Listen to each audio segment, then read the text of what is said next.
The alien queen stiffened when the human guard entered. He looked just like her lost mate Queen Lyra of the Xanthari Empire stood alone in her throne room. Her silver eyes fixed on the far wall where star maps shimmered in soft blue light. The room was quiet, save for the low hum of the palace's energy core deep beneath the floor. Lyra's 6 arms rested calmly at her sides. Her long fingers curled just enough to show she was alert. She wore no crown, but her presence filled the vast space like gravity itself. Then the doors hissed open. A human guard stepped inside, boots clicking against the polished black stone. She wore the standard gray uniform of the Earth Alliance Corps, the fabric worn thin at the elbows. Her dark hair was pulled back in a tight bun, and her face was clean, sharp, and utterly familiar. Lyra froze. It was Kale's face. Kale had been her bondmate, a warrior of the Eastern Hive, lost 5 cycles ago during a skirmish near the nebula of shattered stars. Lyra had searched for him for months, sending scout ships to every nearby system. When no trace was found, she buried her grief deep, as queens must. But now, standing before her was a human woman who looked exactly like him. Same strong jaw, same scar above the left eyebrow, same calm eyes that held storms behind them. "State your designation," Lyra said, her voice low but steady. The guard snapped to attention. "Private Lily Rodriguez, Your Majesty. Reporting for Palace Security Rotation Alpha." Lily, a human name. Lyra studied her more closely. Yes, the body was human. Shorter, softer, lacking the faint bioluminescent markings that ran along a Xanthari's neck and arms. But the eyes, the way they held hers without flinching, that was Kale. "Approach," Lyra commanded. Lily walked forward, her steps measured, her posture straight. She stopped 10 paces from the throne and stood still, hands clasped behind her back. "Look at me," Lyra said. Lily raised her gaze. Up close, the resemblance was even more unsettling. The shape of her nose, the slight tilt of her head when listening, it was all Kale. Yet her skin was warm brown, not the cool silver blue of Xanthari, and her breath came faster, shallower, like all humans. "How old are you?" Private Rodriguez, Lyra asked. 24, Your Majesty." Lyra's inner membranes fluttered, a sign of deep emotion no one else could see. Kale had been 24 cycles when he vanished. 1 human year matched 1 Xanthari cycle almost exactly. It could be chance, but Lyra did not believe in chance. "You look like someone I once knew," Lyra said carefully. Lily's expression flickered. Surprise, then caution. "Ma'am, I've never left Earth. My parents are from a place called San Antonio. I joined the Alliance after the peace treaty." The treaty, signed 3 years ago, after the Great War nearly wiped out both species. Humans were once seen as weak, chaotic, and short-lived, but they had surprised the Xanthari with their courage, their clever machines, and their strange, fierce loyalty. Now they served as peacekeepers in Xanthari space, a symbol of the new alliance. Lyra stepped down from her throne, her bare feet silent on the stone. She circled Lily slowly, studying her from every angle. "You hum when you work," Lyra said suddenly. Lily blinked. I didn't realize I did." "You hum a Xanthari lullaby. The one from the Eastern Hive. Only warriors from that region know it." Lily's face paled slightly. I don't know that song, Your Majesty." "I swear." But Lyra had heard it, just that morning while Lily stood guard outside the royal archives. A soft tune had drifted through the hall, faint, broken, but unmistakable. "Remove your glove," Lyra ordered. Lily hesitated, then pulled off her right glove. Her hand was smooth, 5-fingered, entirely human. No scales, no glow, no sign of Xanthari biology. For a moment, doubt crept in. Maybe it was just a cruel trick of fate. Maybe this human simply shared Kale's face by accident. But then Lily's eyes darted to the star map behind the throne, the very system where Kale had disappeared, and she flinched just slightly at the sight of it. Lyra made her decision. "You will no longer serve general palace duty," she announced. "From this moment, you are assigned to my personal guard. You will remain within the royal wing at all times." Lily's eyes widened. "Your Majesty, I'm just a junior guard. There are others more qualified." "You will obey," Lyra said, her voice firm but not unkind. That night, Lyra summoned Elder Voss, the Empire's chief geneticist. In his lab filled with glowing vials and humming machines, she gave her order. "Scan the human, full genetic sequence. Compare it to Kale's archived DNA." Voss adjusted his ocular implants. "Your Majesty, The biological gap between our species is too wide. Even if they shared a face, their DNA would be completely different. Do it, Lyra said. Voss sighed, but obeyed.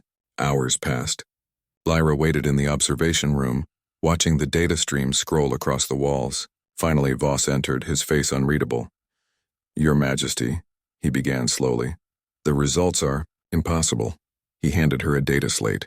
The screen showed 2 strands of DNA, one labeled Kyle, Warrior of Eastern Hive, the other Lily Rodriguez, Earth Alliance. At first glance, they were nothing alike. But deep within the non-coding regions, the so-called junk DNA, a pattern repeated, a unique sequence identical in both. This sequence controls memory encoding in Xanthari neural tissue, Voss explained, his voice hushed. It should not exist in a human, ever. Lyra's mind raced. The Devourers, the ancient machine swarm that had plagued the galaxy for centuries, were known to harvest biological material. They could copy forms, mimic voices, even implant false memories. But why create a human version of Kale and place her in the Alliance Corp? Unless they hadn't. Unless something else had happened. The next day, Lyra invited Lily to the royal gardens. The air was cool, scented with night blossoms that glowed faintly in the dusk. Twin moons rose over the spires of the palace, casting long shadows. Do you dream, Private Rodriguez? Lyra asked as they walked beside a pool of liquid mercury. Lily glanced at her, surprised. Sometimes. What do you dream of? Lily looked away toward the horizon.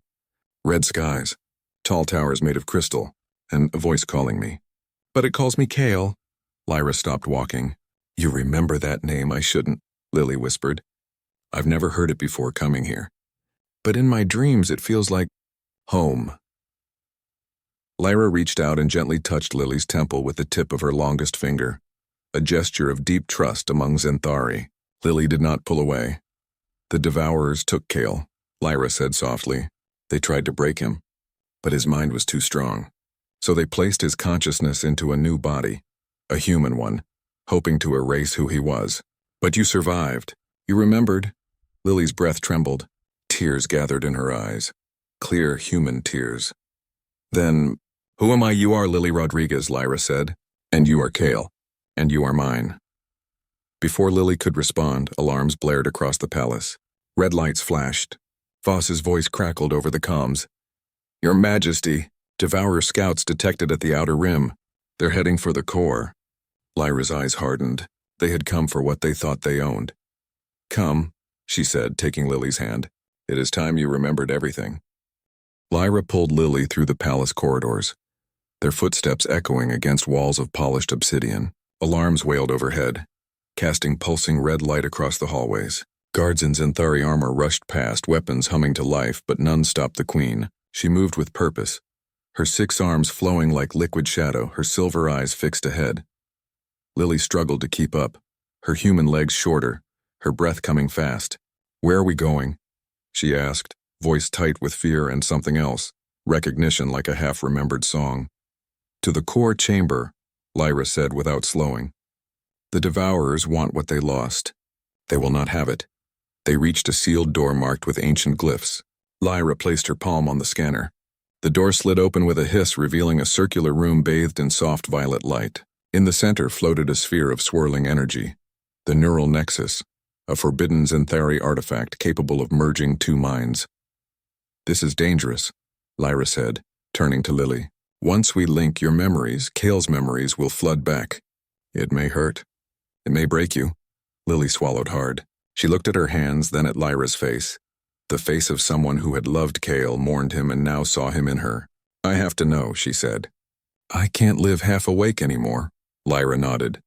She stepped into the sphere. Lily followed. The moment their foreheads touched, light exploded. Memories rushed in like a tidal wave. Lily saw herself, not as Lily but as Kale, training in the crystal spires of the Eastern Hive, sparring with fellow warriors, laughing under twin suns. She felt the sting of plasma burns, the weight of a Xanthari blade in her hand, the warmth of Lyra's embrace before the ambush near the nebula. She remembered the Devourer ship, the cold metal floor, the machines peeling her mind from her body, stitching it into something new. She gasped, staggering back. Tears streamed down her face. I remember, she whispered, her voice now layered, human and Zenthari, soft and strong. I am Kale. And I am Lily. Lyra caught her before she fell. You are whole, she said. And you are needed. On the main view screen in the war chamber, the Devourer fleet appeared. Dozens of jagged black ships, shaped like broken teeth, closing in on Zenthar's core. Their signal pulsed with a single message. Return the template or be erased. Lyra took command at once. Zenthari warships launched from hidden docks, their hulls shimmering with energy shields. But the Devourers were fast, relentless. They swarmed like insects, tearing through defenses with ease. They're adapting to our weapons, a commander shouted over the comms. Nothing sticks. Lyra turned to Lily. You know them. You were inside their system. Is there a weakness? Lily closed her eyes, sifting through Kyle's memories and her own human training. Then it came to her, a frequency. During her time as a prisoner, she had heard a low hum whenever the machines reset. It was their synchronization pulse. If disrupted, their swarm logic would collapse. Broadcast a harmonic pulse at 7.3 terahertz, Lily said quickly. It's their core frequency. Overload it and they'll shut down. But that frequency could fry our own systems too, Voss warned, rushing in. Then shield only the emitter, Lily replied. Use the royal ship, it's the only one with a quantum dampener strong enough. Lyra didn't hesitate. Prepare the royal vessel. Lily and I will pilot it. Minutes later they soared into the void. The royal ship, sleek and silver, darted between exploding debris as Zenthari and Devourer forces clashed around them. Lily sat at the comm station, her fingers flying over the controls, her mind sharp with both human logic and Zenthari instinct. I'm locking onto the main Devourer node, she said. Ready the pulse. Do it, Lyra ordered. Lily activated the emitter. A wave of pure sound rippled through space, inaudible to ears but devastating to machines. The Devourer ships shuddered. Their black hulls cracked. One by one they went dark, drifting like dead leaves in the wind. Silence returned to the stars. Back on Zenthar, the palace buzzed with relief, but Lyra knew this was only the beginning. The Devourers would return. They always did. In the days that followed, Lily trained with Zenthari warriors, relearning movements her body once knew. She also taught them human tactics, deception, improvisation, the power of hope. The two species, once enemies, now learned from each other. Lyra watched her from the balcony of the royal wing. Lily stood in the training yard below, sparring with 3 warriors at once. She moved with grace, her human form now traced with faint blue lines that glowed when she focused. Kale's markings, returning. That evening, Lyra joined her in the gardens. You belong here, Lyra said simply. Lily looked up at the twin moons. I belong in both places. Earth gave me a second chance. Zenthar gave me back my soul. Lyra took her hand. Then stay. Not as a guard. Not as a warrior. But as my heir. Lily turned, eyes wide. Your heir, you carry Kale's spirit and human courage. You understand both worlds. Who else could lead us into peace? Lily was silent for a long moment. Then she nodded. I accept. But only if I can help build bridges, not just thrones. Lyra smiled. A rare thing for a queen. That is exactly why you are worthy. Weeks later, a ceremony was held in the Grand Hall. Representatives from Earth and Zenthar gathered as Lyra placed a circlet of living crystal on Lily's head. It glowed softly, syncing with her pulse. From this day forward, Lyra announced, Lily Rodriguez Kyle is heir to the Eastern Hive and ambassador of the Alliance. May her path unite our peoples. Cheers rose from both sides, Zenthari voices deep and resonant, human voices bright and strong. That night, alone in the Queen's chambers, Lily stood before a mirror.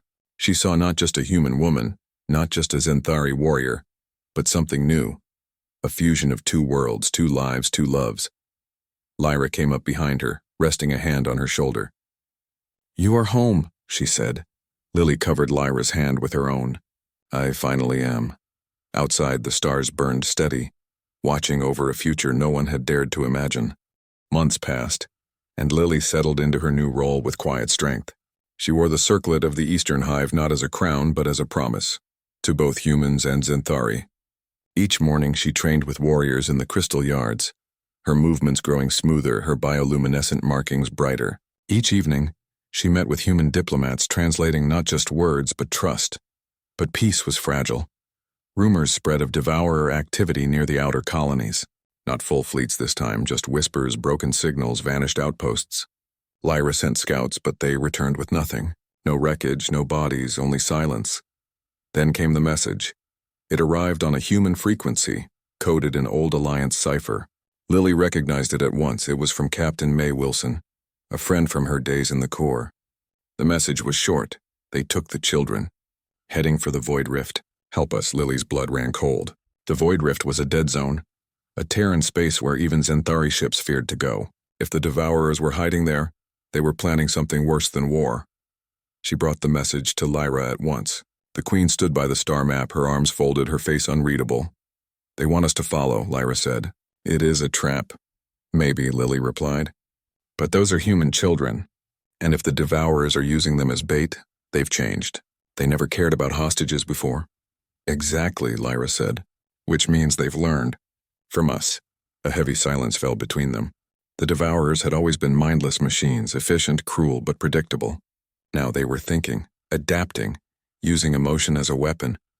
We go, Lily said finally, but not with an army, too loud. Too slow, Lyra studied her. What do you suggest, a small team? Me, you, and a stealth scout ship. No weapons, just cloaking and speed. If they're watching, they'll expect a war fleet. They won't expect us to come alone. Lyra nodded slowly. Bold, foolish, very human. Lily smiled faintly. And very Xanthari. They left that night. The scout ship, named Whisperwing, slipped through the stars like a shadow. Lily piloted while Lyra monitored sensors, her silver eyes scanning every blip of energy. As they neared the Void Rift, space grew strange. Stars dimmed, comms crackled with static. Time itself seemed to stretch. Then they saw it. Floating in the rift's edge was a human colony ship, drifting dark, its hull scarred with claw-like marks. No lights, no signals. Life signs, Lyra asked. Faint, Lily said, her voice tight. But there, they docked silently. Inside, the air was cold and stale. Walls were scorched. Consoles shattered. But no bodies, no blood. Just empty corridors and a single trail of small footprints leading deeper into the ship. Lily followed them, pulse rifle in hand. Lyra moved behind her, silent as mist. At the heart of the ship, in the main hold, they found the children. 20 of them huddled together, wrapped in thermal blankets. Their eyes lit up when they saw Lily. Miss Rodriguez. One whispered. Lily knelt, relief flooding her.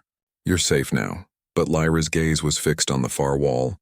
Embedded in the metal was a small black sphere pulsing faintly. A devourer core. It's a beacon, Lyra said. They wanted us to find them.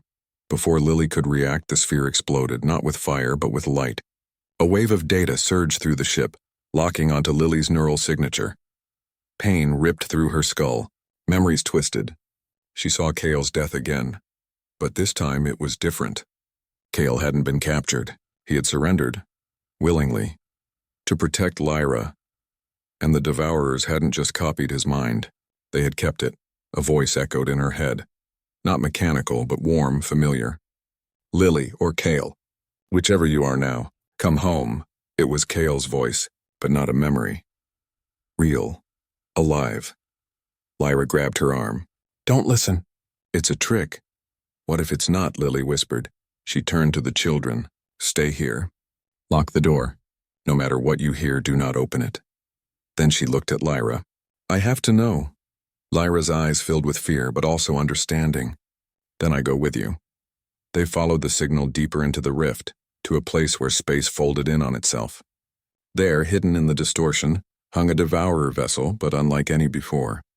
It was organic, woven with living metal and glowing veins of blue light. It looked almost Xanthari. A hatch opened. No weapons, no guards, just an invitation. Inside, the air was warm, walls pulsed like a heartbeat, and in the center of the chamber stood a figure. Tall, silver-blue skin, violet eyes, Kale, not a copy. Not a memory. Flesh and bone. You're alive, Lily breathed. Kale smiled sadly. Not as I was.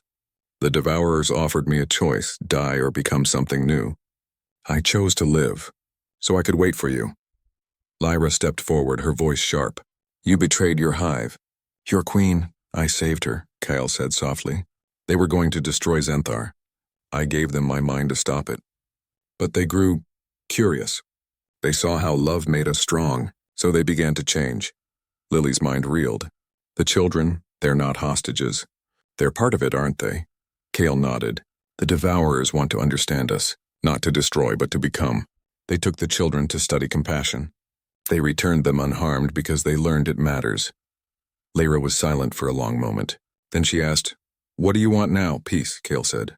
"Not through war, not through fear, but through joining." They offer a pact. Share knowledge, share minds, build something neither species could alone. Lily looked at Lyra. The Queen's face was unreadable, but her inner membranes glowed faintly. Uncertainty, hope, fear. "If we say no," Lyra asked. "They will leave," Kale replied, "and never return. But the galaxy will remain divided. And the next threat may not be so kind." Lily stepped forward. "I say yes," Lyra exhaled slowly. Then she nodded. "So do I." Kale reached out. Lily took his hand. Lyra placed hers over theirs. In that moment, 3 minds touched. Not through force, but through choice. Human, Xanthari, and machine. No longer enemies, but threads in a new tapestry. Weeks later on Xanthar, a new council was formed. Humans, Xanthari, and a single representative from the evolved Devourers, now calling themselves the Weavers, sat together under open skies. Lily stood before them. No longer just air, but bridge. "We were taught to fear what is different," she said. "But difference is not weakness. It is strength waiting to be shared." And as the twin moons rose, casting silver light over a united future, the stars themselves seemed to sigh in relief. The new alliance held, but not without strain. Humans whispered in corridors about trusting machines that once devoured worlds. Xanthari elders questioned if their queen had lost her edge, swayed by emotion. Even the Weavers, once devourers, now seeking peace, moved with careful steps, their forms shifting between metal and flesh as they learned to speak with more than signals. Lily felt the weight of it all. She walked the halls of the palace not as a warrior or a diplomat, but as a listener. She sat with human engineers who feared the Weavers' tech. She shared meals with Xanthari scholars who doubted the value of human chaos, and she met often with Kale, who now lived in a quiet wing of the palace, his body a blend of old and new, Xanthari bone.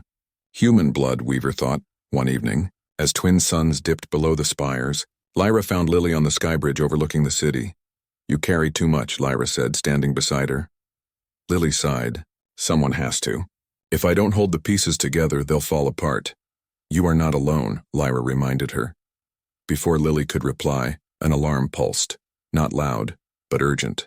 A priority signal from the outer rim. Voss appeared on the comms wall, his face grim.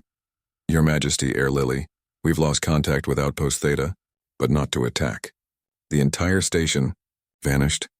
"Vanished," Lily asked. "Not destroyed. Not moved. Gone. Like it was never there." Lyra's eyes narrowed. "The void rift again, no," Voss said. "This was near the Helios Belt. Human space." Lily's stomach dropped. The Helios Belt was home to mining colonies, research labs, and schools. If something could erase a station without a trace, it wasn't the Weavers. They had sworn off such acts. "We go," Lily said. This time they took the Whisper Wing again, but with a new addition. Kale. He sat in the co-pilot seat, his presence calm, his mind now a quiet link between species. As they entered human space, scans showed nothing unusual. Stars shone. Comms buzzed with routine traffic. But when they reached Theta's coordinates, there was only empty space. No debris, no energy residue, not even a ghost signal. "It's like the station was edited out of reality," Lily murmured. Kale closed his eyes. "I feel something. Not machine. Not organic, older." Lyra stiffened. "The ancients," Lily turned. "Who, before the Xanthari, before humans, before even the Devourers," Lyra explained. "There were Watchers, beings of pure thought who shaped the early galaxy. They left behind gates, hidden, dormant. We thought them myths. What if one woke up?" Kale said. Suddenly, space rippled. A ring of light formed ahead, silent and vast. From it drifted a single object, a sphere smooth and black, humming with a sound that made Lily's teeth ache. "Don't let it touch the ship," Kale warned. Too late. The sphere latched onto the hull. The lights flickered. Then the crew felt it, a pull not on their bodies, but on their memories. Lily gasped as images flooded her mind. Earth as a green paradise. Zenthar before cities. Kale as a child running through crystal fields. But then came darker visions. Wars, betrayals, losses. The sphere was feeding on their pasts. It's harvesting sorrow, Lyra realized. It feeds on pain. Kale's voice was strained. It's not evil. It's lonely. It wants to understand life by tasting its deepest wounds. Lily understood then. The outpost wasn't destroyed, it was absorbed. Its people, their memories, their grief, all taken into the sphere to keep this ancient thing from fading into nothing. We can't fight it, she said. But maybe we can give it something else. She opened the ship's comms, not with weapons, but with music. An old human lullaby her mother used to sing. Then she added a Zenthari harmony Lyra once hummed in sleep. Finally, Kale wove in a weaver pulse. A sound of creation, not destruction. The sphere pulsed. Slowed. For the first time, it tasted joy. The ring of light shimmered. The sphere detached and floated back through the gate. As it vanished, the outpost reappeared. Intact, its crew dazed but alive, blinking in the sudden starlight. Back on Zenthar, the council gathered. Lily stood before them, tired but resolute. We thought the war was over when we made peace with the Weavers, she said. But the universe is full of old things, forgotten things, lonely things. Our job isn't just to defend. It's to connect. The human ambassador nodded. So what do? We build a new kind of outpost, Lily said. Not for mining or war. A beacon of memory. A place where all species can share stories. Happy and sad. So nothing is lost and nothing is taken by force. Lyra placed a hand on her shoulder. You name it, Lily smiled. The Echo Station. Weeks later, construction began near the Helios belt. Humans laid the frame. Zenthari wove energy shields. Weavers shaped living walls that remembered every voice that passed through. Lily visited often, watching it rise against the stars. One day, as she floated near the outer rim, Kale joined her. You've changed everything, he said. No, she replied. We all did. You gave them hope. Lyra gave them courage. I just showed up. He laughed softly. That's the most human thing I've ever heard. Below them, the first visitors arrived. A group of Zenthari children and human students, holding hands as they stepped onto the station. They carried stories in their hearts and voices ready to share. Lyra watched from the palace balcony, pride glowing in her silver eyes. The galaxy was still vast, still full of unknowns. But now it was also full of bridges, and Lily, once lost, once found, now both, stood at the center of it all. Not as a queen or a soldier, but as a friend to every soul who dared to reach out. The stars burned on, no longer cold, but watching over a future built not on fear, but on the simple, powerful act of saying, I see you, and you are not alone. Seasons turned on Zenthar, marked not by leaves falling, but by the slow shift of the twin moon's glow. The Echo Station grew, not just in size, but in purpose. Stories flowed through its halls. Human songs, Zenthari poems, even soft pulses from Weaver elders recalling the silence before they learned to feel. It became a place where grief was honored, joy was shared, and no memory was ever truly lost. But peace, even the deepest kind, is tested. One quiet cycle. A human freighter drifted into Zenthari space off course. Its crew was gone. Its logs erased. Only one thing remained. A single data chip warmed to the touch, humming with a familiar frequency. Lily held it in her palm in the royal chamber. Lyra stood nearby, arms folded, eyes sharp. Kale leaned against the wall, silent, his presence a steady anchor. It's from the Echo Station, Lily said, plugging the chip into a reader. The screen flickered to life, not with words, but with a child's voice. Mia, a 10-year-old from Mars Colony who had visited the station just weeks before. If you're hearing this, she whispered, they took the station. Not by force. They just walked in, and everyone forgot why they were there. The recording cut out. Lyra's membranes dimmed. Memory wipe, subtle, surgical. Not the ancients, Kale said. They don't erase. They collect. Lily's mind raced. Who could walk into a place guarded by 3 species and make everyone forget their purpose without firing a shot? Then it hit her. The hollow ones. Lyra stiffened. That's a nursery tale. Maybe, Lily said. But my grandmother used to tell it. Beings made of absence. Not evil, Not good, just empty. They drift through space, and wherever they go, meaning fades. People forget names, promises, even love. Kale's eyes widened. I've heard it too. In the deep archives. The Xanthari called them the unremembered. If they're real, Lyra said slowly, and they've taken the Echo Station, they're not just stealing memories. They're stealing connection itself. They left at once. The Whisper Wing carried them through silent space faster than light, hearts heavy with dread. When they arrived, the Echo Station looked whole. Lights glowed. Airlocks cycled. But something was wrong. No voices. They docked and stepped inside. Humans, Xanthari, and Weavers moved through the halls, but like ghosts. They performed tasks but without purpose. A cook stirred soup with no taste. A scholar typed words with no meaning. A child drew circles over and over, eyes blank. They remember how to act, Lily whispered, but not why. In the central chamber at the heart of the station floated a figure, tall, featureless, wrapped in shifting gray mist. It had no face, no voice, only a presence that made the air feel thin. The Hollow One. Lily stepped forward. Why are you here? The being did not speak. But a feeling washed over them, a deep, aching void older than stars. It wasn't malice. It was hunger, not for food, but for meaning. It had watched life from the dark edges of time, seeing bonds form, stories grow, love bloom, and it wanted to understand.